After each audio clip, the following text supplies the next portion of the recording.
So I think the panelists will have some neck problems at the end of this presentation.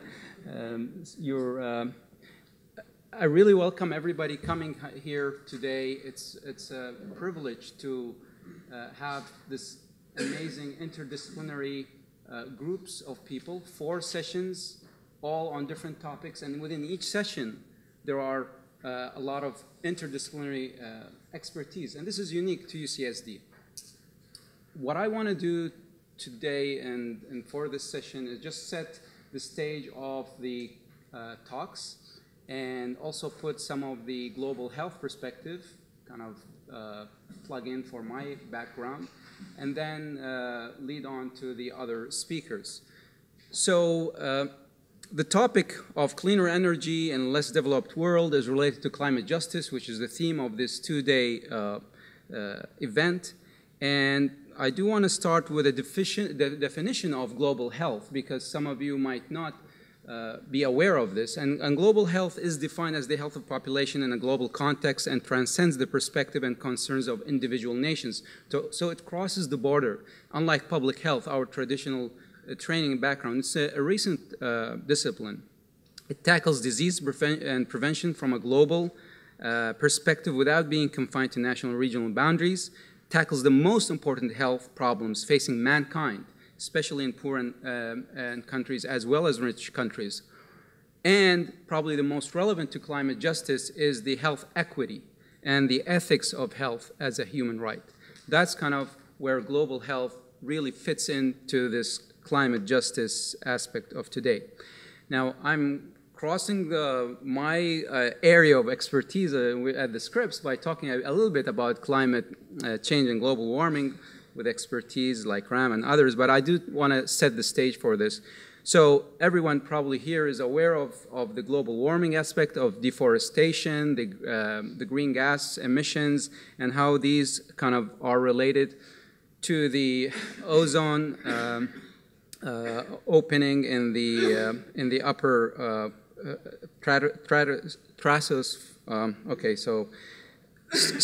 stratosphere, and how that is related to the global warming, in that their green gases bring back the energy and heat back, and also the ultraviolet light goes through the ozone, and that causes melting of the main ices, glaciers, and the Arctic snow.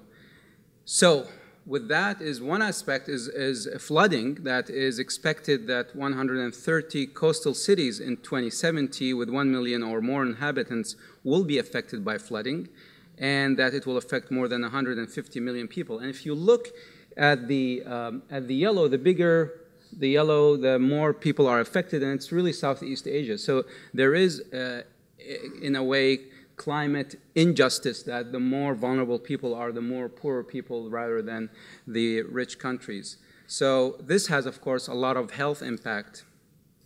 On the contrast, there is drying, arid, and lack of water. This is from China, the Yunnan province. This is the base of a reservoir, and that dried up, and you can see the fish trapped in the mud, which is a really ominous sign of what's to come out of this climate and global warming and changes.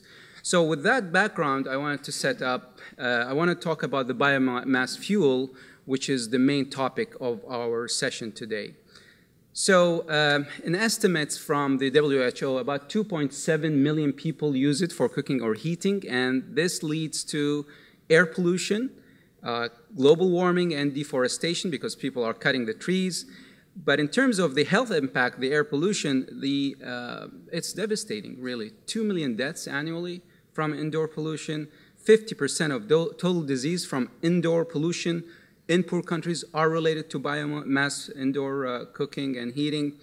And the challenge of it is the contaminants vary by the type of the biomass fuel and by burning conditions, so it's very difficult to measure from a public health, global health aspect. Just one slide on SLCPs, because this is the main contaminants that we're looking at from the biomass, the short-lived climate pollutants.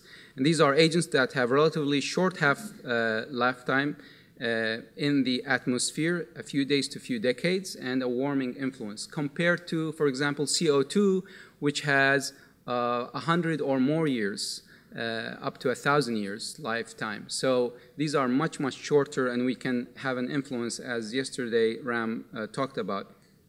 These are black carbon, which has a lifetime of a few days to weeks, methane up to 12 years, ozone also up to a few weeks, and hydrofluorocarbons of 15 years lifetime. And this is going to be increasing in the coming time, this contaminant specifically. So, biomass, and I put this model, and this doesn't work. And so, I wanted to demonstrate here that the biomass is going to lead to these, when there's burning, it leads to the SLCPs. And then from that, these SLCPs have direct health effects, but also have an effect on climate. And I put the climate larger than the health out of courtesy to the people here, and I know that Ram will like it. So Ram is going to talk about the climate change aspects and the relationship between SLCP and climate. But I do want to address how climate change has impact in terms of, so the direct respiratory health affects our cardiovascular, respiratory, inflammation, oxidative stress, and these are poorly measured and really scarce data on that. Mostly our mortality data, simulation data, but not actual data, and that's kind of where there's a gap. But in terms of climate, as we've shown, it will lead to flooding, and flooding is, of course, related to health impact issues. Flooding leads to environmental refugees, but people can leave because of lack of water, lack of agriculture, and so on. Food security, which Jen is going to talk about, this is related to agricultural changes and leading to food insecurity, leading to malnutrition, leading to famine and affecting health. Infectious agents, of course, dengue fever, malaria, waterborne diseases are all increasing because of climate change. The direct effect of heat stress, and people out of heat cycles, especially the elder, are vulnerable. The poor who don't have air conditioning, extreme weather, the cyclones, the hurricanes, all these are affecting people's health. Water quality, of course, pollens, the allergy season is increasing because of that, and of course the economic, which is poverty, is one of the major causes of health. So in summary, everything leads back to health. And all these indirect effects of health come from SLCPU, which is responsible for about 40% of the global warming. Now, the other aspect is we want to change the biomass up there, so we can cut down all that. And that's where socio-behavioral interventions are at work, and that's what Jerry's going to talk about, and how we can try and change people's behaviors so they can take up cleaner energy. And alternative cleaner energy, the technology by itself is also one of the things that does have health implications. There's now a new concept called prevention through design, where before you get a gadget out for mass use, you have to see if it has a health impact or not. Is biofuel better than biomass? Is it going to affect the water, and so on? So these are some of the aspects also have health implications. And finally, improved exposure measurement, which is Dr. Zohair Chowdhury will going to talk about. This is critical to both measuring SLCPs and measuring the health impact.